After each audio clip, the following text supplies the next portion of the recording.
Well, welcome, friends. We've got a great interview today. I am live with Pastor Ryan Keller. What's Pastor up, Ryan, how are you doing, man? man? I'm doing good. It's Friday, and I work another job Monday through Thursday. So like today is like my Friday. I'm kind of off and stuff. So my wife stayed home today. She usually works on Friday, but she took the day off. So we're gonna be going to a Baby Cakes game. Yeah, I don't know why they name our minor league baseball team the Baby Cakes. It's some kind of king cake thing, but we're gonna be going to a game later and just hang out and stuff. So Dude, that's cool. Well, good thank you for day. taking a little bit of your time to share with us. We always love seeing what CMU churches are up to, hearing your story. You and I have gone on a journey over the last Yeah, year, it seems like about. So I'm excited for our audience to get a little bit of insight into the journey that you've been on. Why don't you tell us a little bit about where you're at in the world and then what you're up to so we can kind of get an audience. for sure. Yeah, well, first of all, I didn't realize. Wow, it has been a year Yeah, since crazy, man. it has. So yeah, we're in New Orleans. Man, when I was 19, I felt the call to pastor a church in the metropolitan area, and you fast forward a few years later, and that vision came into reality. So we're in New Orleans, Louisiana. Matter of fact, I say New Orleans, but we're in a suburb in New Orleans called Kenner, Louisiana. And so, yep, church on a mission there. It was about 12 of us that started our church, and now we about 50, 60 strong on a Sunday, and it's really been a fun ride so far. So yeah, that's where we're Yeah, at. man. Very cool. And I think one of the things everybody who's watching this or will watch the replay is going to be asking is like, how old are you and how old were you when you started the church? Why don't you give us a little bit of insight into your thought process in terms of age and like even maybe how you got the courage to start a church at such a young age? Because I think that's an interesting angle that our audience would be curious about. Yeah. So I'm 26 years old. The church started when I was turning. I was like 24 with a few months to go left to turn 25. So our church is a year and 9 months old, and we're about to turn 2. So we got a big 2-year celebration coming up. But Nice. but yeah, it's crazy because I never thought I would have planted a church this early. When I was 16 years old, I heard Pastor Stephen Furtick preach at a conference in Baton Rouge, and he was 25 when he started his church. And I was just Wow. like, like, wow, like they do have some people that can do that. And so anyways, I was just like, hey, let's just 19 years old. I got that call and went to Bible college and everything. And then I was an associate pastor at my home church in Denham Springs around the Baton Rouge area. And as I was there, man, like I was still only 23 at the time, 22, 23, and just learning under my pastor. And when me and my wife felt our heart for New Orleans, we started feeling a heart for New Orleans, and our pastor sat us down one day. I was like, we just want to hear what you guys, I know you always want a church plant. He's like, because I was always thinking 30 years old, San Diego. That was Ryan's dream. Weren't we 30-year all? old in San Diego, I was going to plant a church. And so, man, I'm thinking, and he's like, well, what you guys church planting? And I was like, man, it's going to be, we really have a heart for New Orleans. And when we said that, he was so he's the leader over the Church Multiplication Network in Louisiana, the district. He Cool. was then, he's not anymore. But he was like, dude, we need 10 churches in New Orleans now. Ryan, you are ready. You have our blessing. Let's do this. And I was just like, oh, okay. That took it. And so we started praying, and next thing you know it, we just took off with it. Took off with the idea, started building the team and stuff. And the one thing about me is like I'm a determined guy. It's not for everybody. Not every 24, 25-year-old can do it. You got to be determined. You got to be able to take the punches and Yeah. keep grinding. And so in a year, it's been fun. Matter of fact, I was sitting with a couple the other day, and he looked at me and he was just like, he's like, what do you do when like that 55-year-old comes up to you and he's like, Ryan, my wife just left me after 30 years. He's like, what are you saying? Life experience. I'm just like, I just be there for him, Yeah. really. And at the time, you can't speak. Sometimes I can't speak advice in it, but what I've learned about people just at my age is if you're confident, and you're leading and you're there for them, like genuinely, then Yep. they love you anyways. So our whole church is multi diverse and multi generational. We got Norwegians, we got white, we got black, we got Latino, And then we got them from 65, 75 years old to 20, 20, Yep. 22. So it's really cool. And people go to church 1.5 times a month here. Mm. And so if our congregation came together, what's cool is like we're in a very unchurched area, and like when we do a big Sunday, man, we're almost pushing 100 people. So we're doing that at a year and 9 months, and I just know that God's got something really big for us in ahead. Yeah, it's cool. Hugh's joining in. What's up, Hugh? He says, I love church plant stories. And I'm the same way, man, especially being a part of a church plant up here in Kansas City.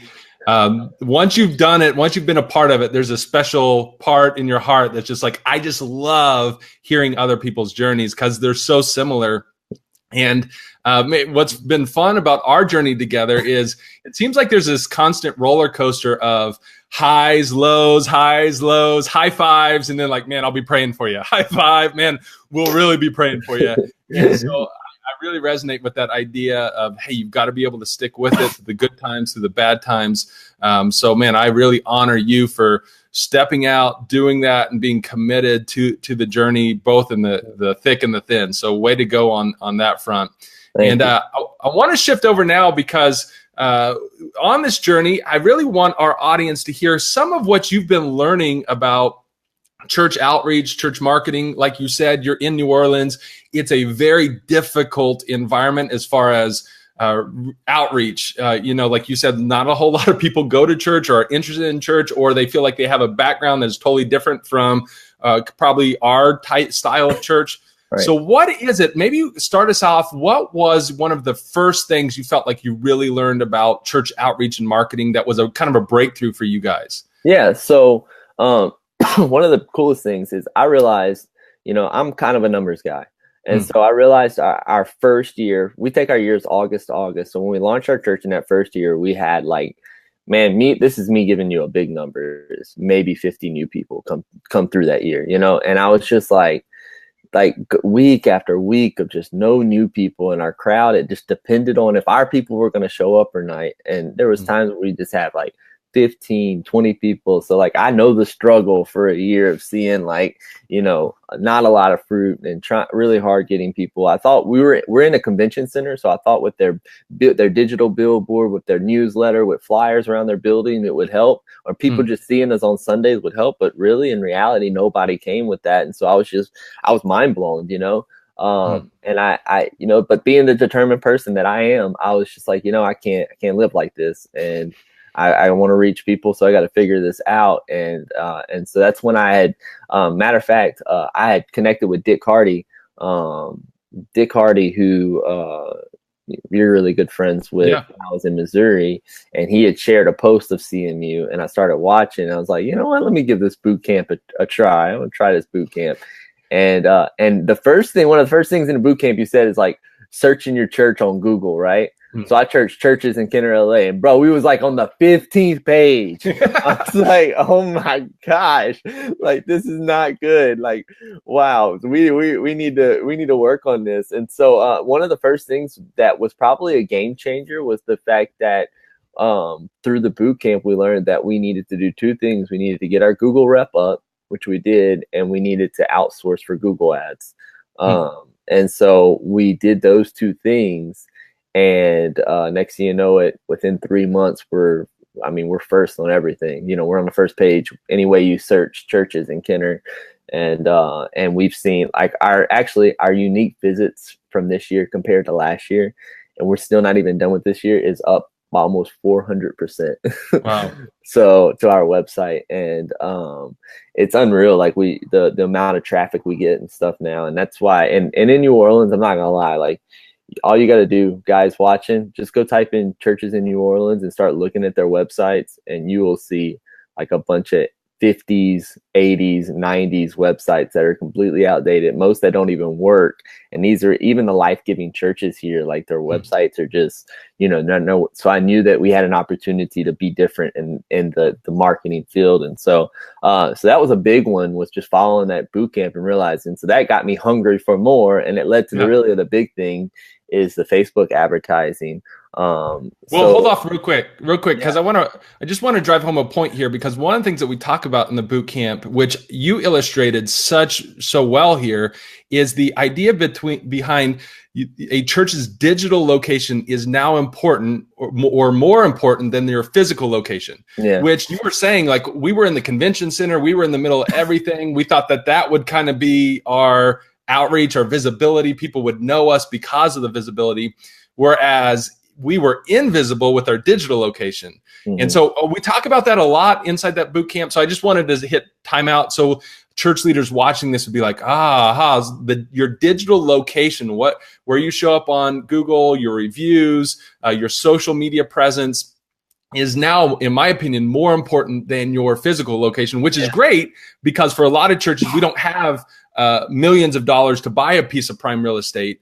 And with a little bit of investment, you can have an incredible digital location, your website, everything that you started investing into. So I wanted to hit pause there for a second, drive that home. So if a church is listening and they're like, you know what, we aren't next to the Walmart in our city or our town, you can still have an incredible digital location, which can drive a lot of people to your church. So great stuff there. I want to say hello to Spencer Click is jumping in and saying hello.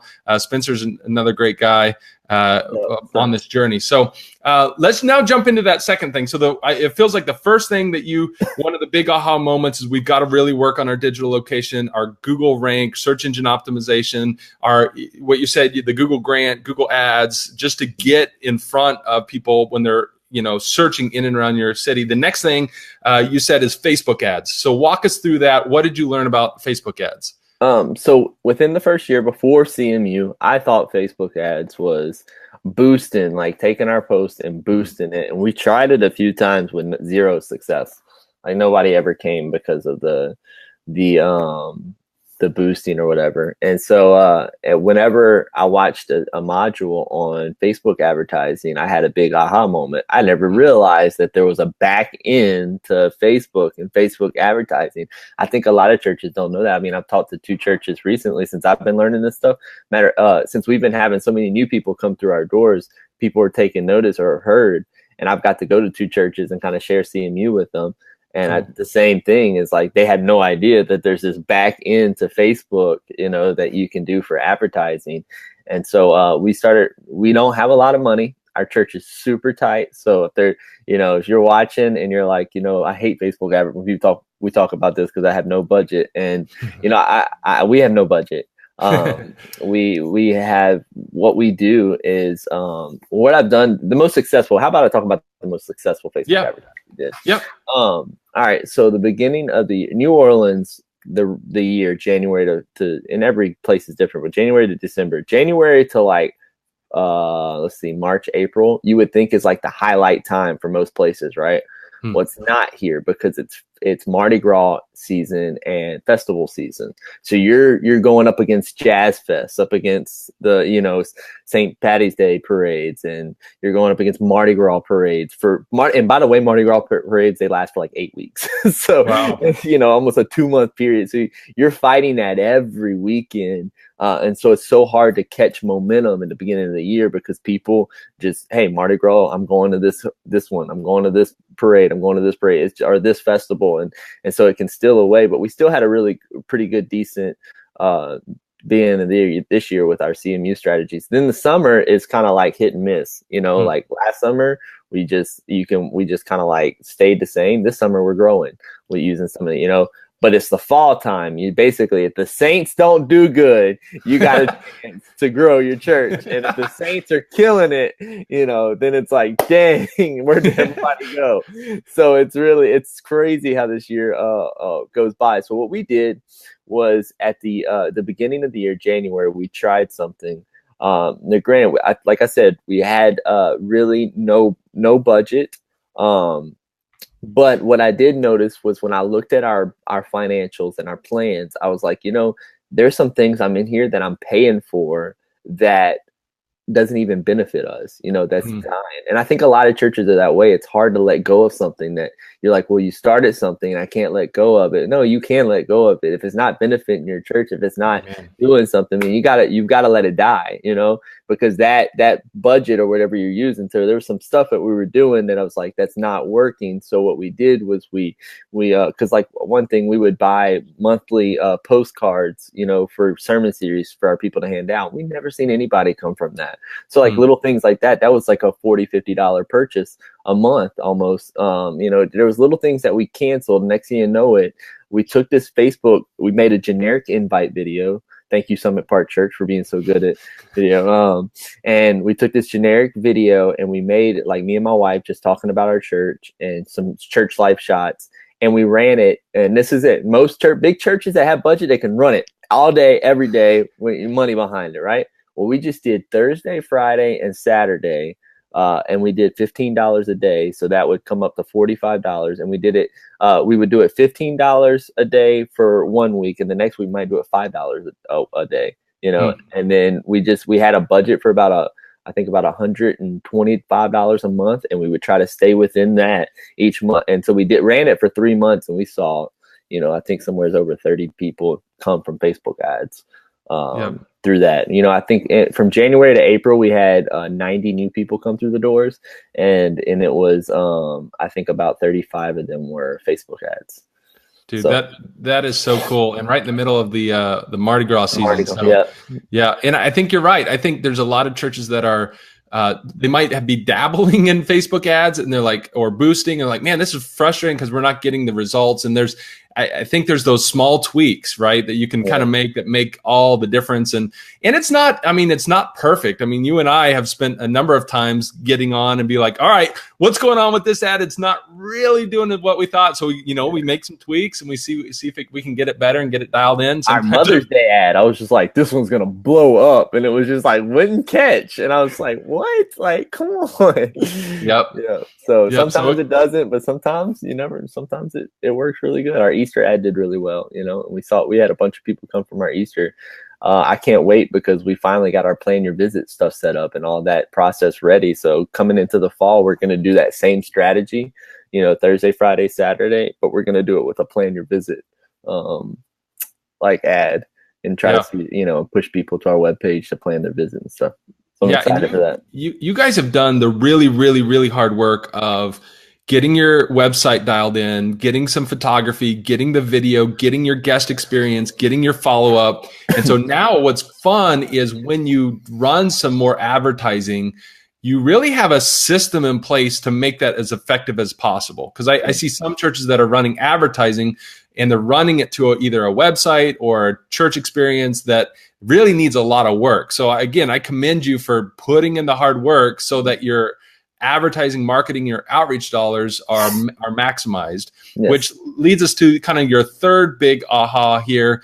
Well, we might end up with 4 because we've got guest experience and follow-up. So which one you want to tackle, guest experience and first and then follow-up? So tell us about what has been kind of your big aha moment from the guest experience side. Yeah.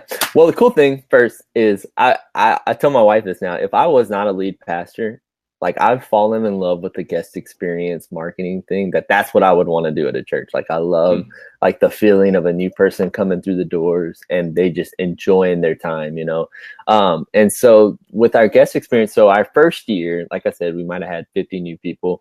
We didn't really do much to cater. We catered to new people, but it was so much about the show, like the production, and maybe we're just learning ourselves and we were young.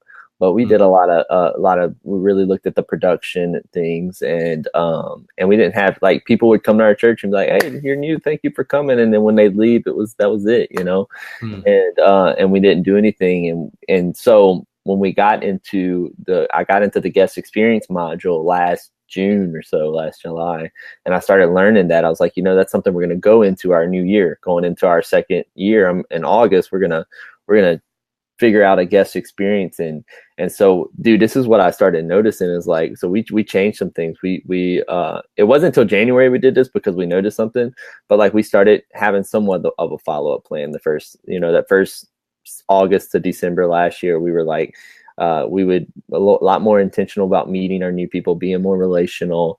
And we did like a follow up where I would like basically send them a card, like a handwritten card or thank you. And we did cookies. We did do cookies. We did the cookies thing first off, but we still weren't like that into it because, like I said, I'm a numbers guy.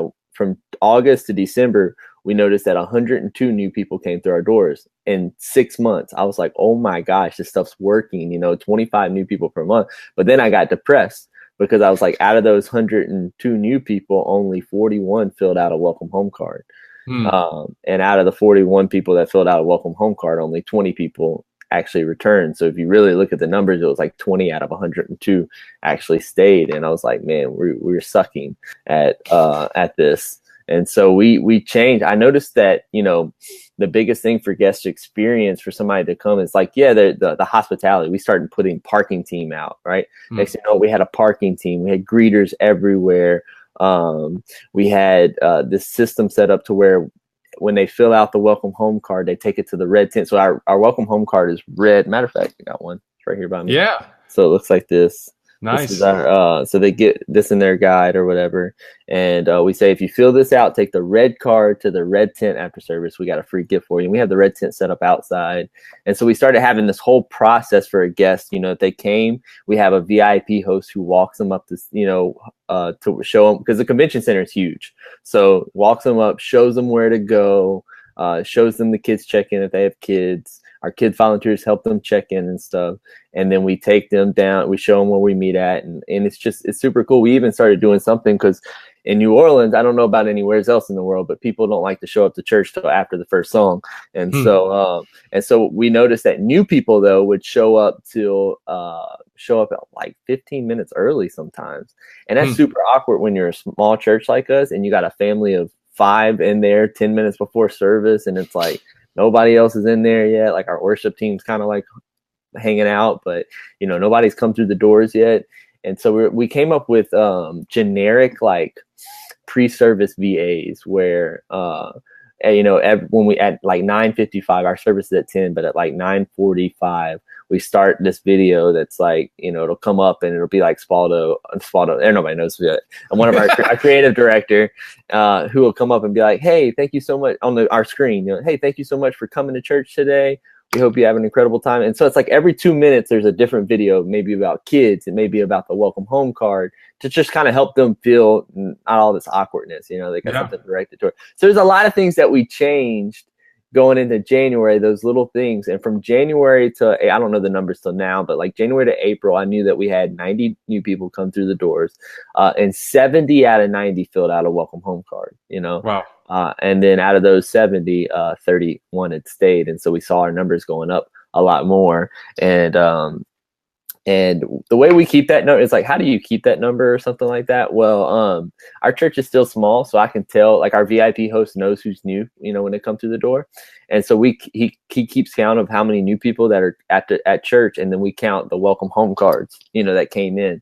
So if we had 12 people that were new, but we only got 10 cards in, then we know that 10 out of 12 filled out a welcome home card. Kind of, you get what I'm saying? Yeah, and then absolutely. I've met those families before they left. So I put them in this like Excel document that has like a 6-week follow-up, because that's what our follow-up system that I move them through. And then at the end of the 6 weeks, I put them into another Excel document that says if they ever came back or not, if they got plugged in. So that's how we kind of keep. So the guest experience in whole, I started realizing our team, like started realizing it's not about the show. Like Easter and Christmas, our first year, we were just like, boom, like in your face, like as much as we could. We had the blessing to get, like, we were a church plant that had this blessing from this guy that could use over $1 million worth of lighting and audio. So next, we got a lighting rig set up that's almost $2 million worth of equipment for 30 people, 35 people. Wow. And we toned it down. Like, let's be relational. Let's make sure that. And like one of the newest families that we talked to at our church, they came to us and we never told them any of this. We're like, we love the church because it's so relational. And we heard those words and it's like, we're doing what we're out here for, like we haven't had a fall yet to where we're doing this stuff and doing this good. And I'm just so excited for this fall, because I really do think we're going to take off. Dude, I love it. I love two things that really, really stand out to me. The fact that you're tracking this. And I think a lot of churches, we're doing some things, but we're not tracking it to see if we're actually getting better, or if what we're changing is actually helping us with the retention rate. So I think that is a huge takeaway. The second thing that I love is the fact that your story, to me, takes away excuses for every other church. Because every other church and church leaders I often talk to, they have these limiting beliefs that says, well, we're not big enough to have a parking team. We don't have enough volunteers to do a great guest experience. I'm bivocational. I work a job and I'm a pastor, so I don't have the time to invest in this. We don't have the money to create the good welcome experience. So there's limiting belief after limiting belief of why we can't do all this stuff. And you guys are saying, no, we're a church plant. We're a baby church, almost 2 years old. You work a couple jobs. You don't have the finances like an Elevation Church, but you guys are still saying, hey, if we're going to do this thing, we're going to invest and make it actually do what we can to make it work and make it effective in reaching people. So again, man, kudos to you guys. And I think this leads us to the kind of the last big aha moment. Say something right there? Yeah. Go ahead. Just piggybacking on you. Yeah. Like we do, when you pull up to our church, we do the whole turn your hazards on. We got the A-frames for that, the VIP, the parking. You know how many parking team members we got out there? Sometimes it's just two guys. But that doesn't matter. Nobody's saying, oh, you only got 2 parking guys out here. No, a lot of times when if they fill out their survey, or if they stay at the church and they talk about that guy, his name's Hakeem, out there in the parking, because he's just so friendly when, that's the first thing they see when they come through. So it's like, wow. We got 2 people there. We got a greeter at the door, at our first door. We got a host that'll walk them up, and we got another greeter at the other door. Sometimes it might be 5 or 6. And we do this we have 42 volunteers, about 7 of them that are worship. And we do this by letting people only serve once a month. And we still make our experience happen for every excuse, there's a solution. And I was tired of making excuses about, we can't have a parking team. And we had so many, we had to have 3 people at the door. And I was like, you know what? Let's utilize this. Let's spread out, and we make it happen. And now we have I'm excited because we have a lot more structure going in. We're putting our team captains we're developing leaders. We got 7 team captains, leaders that are coming in, that are learning leadership. They're over teams right now. We're at that capacity. We're growing. I guess how I can say is we got a system in place that's ready to expand with us. Yeah. And it started with sometimes only 12 of us volunteering on a Sunday. Yeah, man, so cool. Somebody needs to put that in the comment. Your quote here from Pastor Ryan Keller is, for every problem, there's a solution. That is so good. And I think, again, from our journey together, I think that is one thing that is a hallmark of your leadership is, man, the whole church planning journey has not been without the problems. You guys have probably more problems than any church in the U.S., but your attitude is, man, for every problem, there's a solution. Yeah, it may be a setback, but we're going to keep at it. The tenacity, we're going to keep going. So Hugh's got that up on the screen. You just need to put a dash Ryan Keller there, so he can, when he writes his book one day, we can add that as one of the chapters. So. Man, let's jump over to follow-up now, because that's kind of the final big aha that we want to talk about. I mean, there's a lot of stuff that we could talk about, but these kind of being the top 4 things. So walk us through your follow-up. What was your big aha moment there? And then what are you guys doing now that you are finding is effective? Yeah. So our area, I don't know about other areas, but our area is very personal, Southern hospitality. And so we were trying to figure out ways that we could be very personal with people. And so I started hearing this, your marketing plan should be a 6 to 8 week follow-up afterwards. And I was always scared to do that because I didn't want to be overwhelming to someone or be and so finally we helped, Texton Church helped with that, that little thing you put on CMU. And we took that 6-week process they had and we just sat down with it and we made it our own, cool. We changed some things with it. And so I made an Excel document to push people through, each week I know what to do. I wish I could show that document. It's actually really nice. It helps me a lot. for a small church like us. But Hey, so on that note, maybe post it in the CMU group. Like, there's a way to yeah, put up the files, like, because I think there'll be some other churches that'd be like, dude, we want to see your document. So maybe yeah. any documents or after this, screenshots. I know if you got family stuff planned, so No, even if it's no, I a got it. Yeah, couple I of can do weeks, that. that'd be cool. So keep going, keep Awesome. going. Tell us. So we noticed that, like I said, when we first started having new people, we didn't do much for follow up, and so we started getting to the point where it was like, you know what, we need to do something that's nice that shows people they matter and stuff like that. So what we started doing was we realized, like I told you guys, if somebody would fill out this welcome home card, we had a chance to now follow up with them, so that had to be a key right there. We had to get people to fill that card out. And so we started a 6-week process. Our first week is something like on Monday, I give them a personal phone call, or if they don't answer, I send them a text message, to whoever that card is. On Wednesday, they get the generic email, thank you for coming, that we kind of tatered to ourselves. And on Friday is the personal touch that we do is, I work a 40-hour job. I do all the stuff for another 40-hour job. I do all the other stuff, but every Friday I get up, and a lot of times I'm baking cookies, and I bake cookies, at times there's been times where I've had to bake 6 or 7 dozen cookies. Wow. This week we had new people, but they were from out of town, so I ain't about to drive to Seattle to deliver cookies. But anyways, we I would bake cookies, and we write a thank you card, and we take the cookies and the thank you card, and we bring it to their house. And it's crazy, we get mixed reactions with this, to be honest. Like, a lot of times what I hope to do is just they don't answer the door and I leave it there. But man, I bring the car, I bring it over there, and either they'll open the door and be like, come on in. I don't like, at that point, I'm like, no, I'm not here to intrude. I got other cookies to deliver. I just want to say thank you for coming.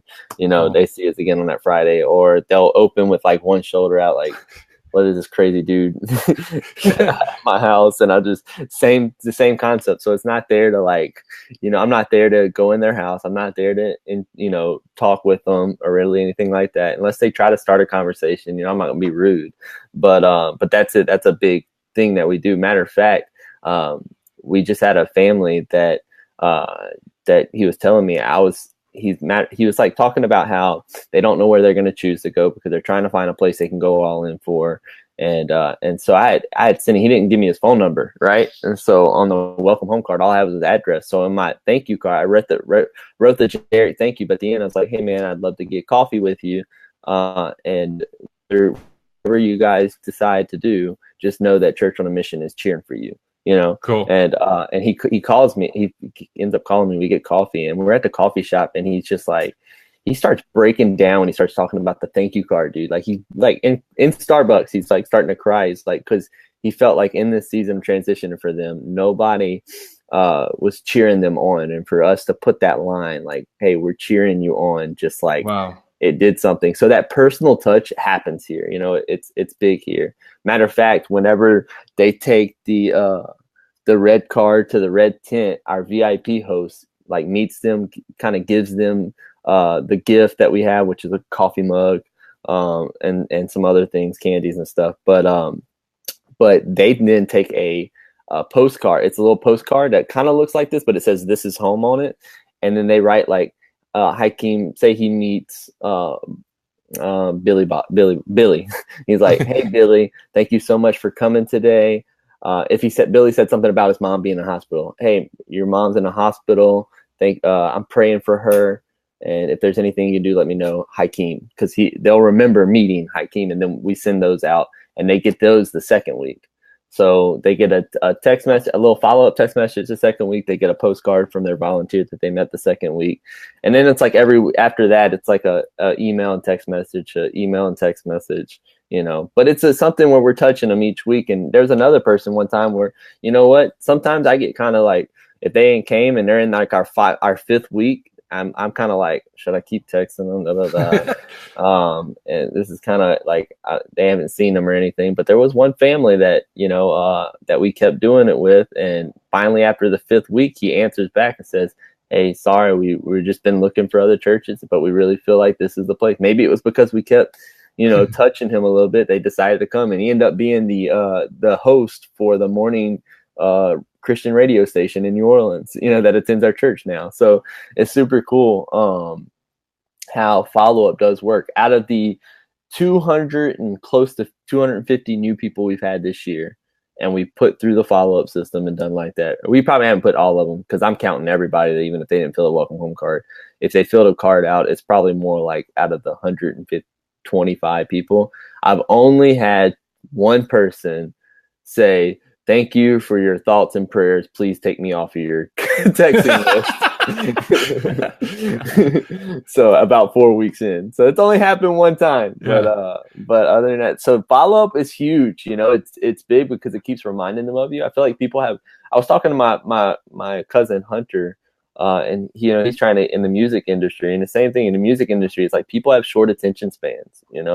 It's like if you don't capture that moment with them or stay plugged in with them, he's like, he doesn't do it overbearing because he's got good contacts with a lot of people, and that are high up in the music world, but he doesn't like overbear them. He'll like the manager for Imagine Dragons, he'll just send him a text like once a month. "Hey dude, hope you're doing well," just to keep that connection. And it's the same thing. Following up keeps that relationship. It's personal, and it'll keep you in their life, So yeah, follow-up's huge.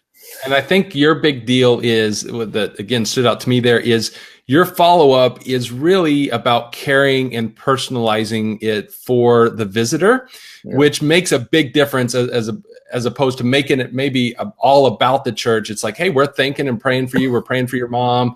We're cheering you on. And you're rarely going to have somebody that says, "Hey, would you quit caring about me?" I was so weirded out by that. I was like, what? Are you really? Yeah, thank you for the prayers, and but please stop texting me.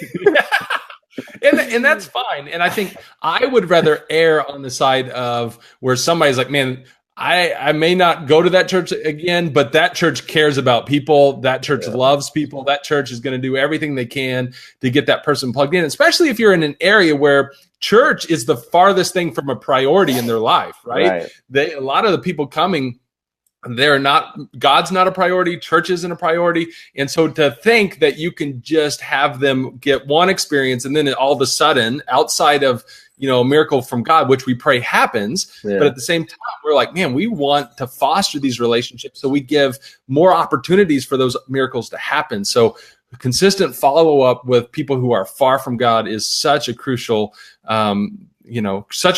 So that's incredible. We're getting a lot of comments saying, hey, when you get a chance, if you could kind of post about that process. If you've got, those Excel documents, there is a way to post it in the CMU group or in the comments below. I think that'd be a huge deal because I think a lot of churches are interested in getting that. So, thank you so much for your time, especially on your Friday, which I know is a busy day. Is there one last thing you would say to people who are either maybe in a church plant situation or thinking and praying about planting a church, or maybe they're a little bit discouraged? What would be your encouragement to those people? The biggest thing that has helped me, because my story, and I'm not going into all that in this last year, is that me and my wife got hit with the biggest gut punch this year that we could have happened. When our church was getting all these new people, we experienced blessed subtraction because of someone who really hurt us and took people with them. So, in the church world, you're going to experience that. And as pastors, it feels like we have a target on our back at times. And so that happened. And man, there was times where I was just like, we were starting to hit like almost the 80s, consistently at the beginning of the year. And then that happened. And next thing you know, we were in Mardi Gras season. We were like back to like 25 and 28 people coming. And I was just I was so down on myself that I started realizing I was around my members, dude, that I was speaking negatively about, like, oh man, nobody showed up today. I'm out there. And one of these guys, one of our members, he's just an awesome guy. His name's Snooky. He's so cool. Nice. He grabs me. He's probably 40 something years old. He grabs me by the arm one day because I was like, man, nobody showed up yet, and while I was waiting outside, and he's like, he grabbed me by the shoulder and he's like, hey man, the people here count. You know, he Mm, said that, and I got so convicted. Like, I realized that I was doing the one thing that I've heard a pastor do before and said I would never do it. You mm, know, never speak that kind of negative. But it's easy to get in that trap quick when you have expectations here and your experiences here. Now that gap is frustration. And so I'm frustrated and I'm grinding and I feel like I'm working my butt off and seeing zero things happen. And he said that, and I was just like, man, I'm not thankful. And then I felt like God whispered to me, it was like, why would I give you more when you're not even thankful for what you have? mm. You know? And it changed, bro. That started changing my contentment, my drive. I wrote on my mirror, so I see it every day, that I am thankful for who is here. And Wow. and I say that 3 times every morning when I'm brushing my teeth and I see it. And it changed my composure. And I think that for maybe a church planner that's in a season where it's just tough and it's hard and you're discouraged, you got to get to a place where you're just like, I'm thankful for who's here. God's Mm, given me people that are here. When you learn to be thankful for what God's given you, then God can trust you with more. But you got to be thankful for who's here first, and that shifted us into that relational field too. And hey, guess what? We took a big punch and we took some blessed subtraction, but we recovered in less than 2 months. yeah. Recovered financially and numerically to where this summer in a midweek, this summer in a regular summer attendance, we almost broke our Easter attendance, like regular Sunday. And Wow. God's just he's setting us up, and I can see it. And but there was Sunday, like Father's Day, we'd been hitting like 65 to 58 people, and we had like 40. Mm. But I didn't go I saw myself, because I'm running sound and preaching right now. I need somebody. So if somebody wants to move to New Orleans and come run sound for me, Amen. but I'm running sound, and I see myself because the service was starting. There wasn't many people in there, and I felt my heart going back that way. Those thoughts coming back, and I just Mm. looked down at the soundboard and I said, "I'm thankful for who is here. I'm thankful for who is here. I'm thankful for who is here." And then I got the sound where I wanted it. I told our video person to just kind of watch it. I went to the front and I just worshiped, Mm. and it changed. It didn't affect me, and I could get up there and preach. And so that's what I mean, if there's anything I could say, it's you're gonna have to grind. You're gonna have to go through seasons where it's tough. I feel like, honestly, I feel like a lot of churches don't grow because the pastor's lazy, and Mm. that's just real talk. But Real talk. yeah, but pastors will complain our church is not growing, but they're not doing anything to grow. God Mm. honors your work. You got to still, when Josh prayed for the sun to stand still, he still had to fight the fight, Wow. after. And so we just stayed grinding through it, even in the season. And if there's anything I can say that changed things too, was, a lot of pastors, you tell your people to, you tell your couples to pray together, and very few pastors really do it. Because I know myself, I would tell people, pray with your spouse, and I never did it. And about I'd say a month and a half, 2 months ago, I was like, you know what, I got to start doing what I'm preaching. And I started grabbing her hand, because we were both hurt, still hurt from that season. And we started praying together every day, and it's changing our attitude. Prayer changes Wow. things. So I don't know. There's some. Man, such an encouraging word. And that reminded me of another story, and one last story, because man, I love hearing these stories. I'm addicted to church planning stories because there's such an encouragement. I feel like there's like healing for all of our souls that are in that world. Right. But you went through a season too where financially it was really tough. You were having to make really big decisions.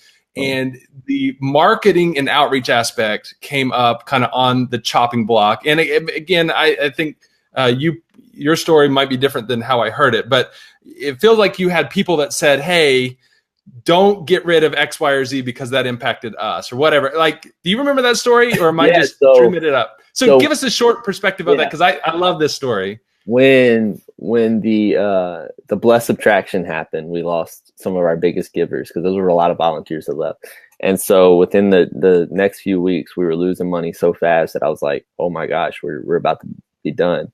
So a lot of times I feel like, I remember from my past too, is when pastors are, their church is struggling financially, they don't say anything, and I've heard people say they would have just said something.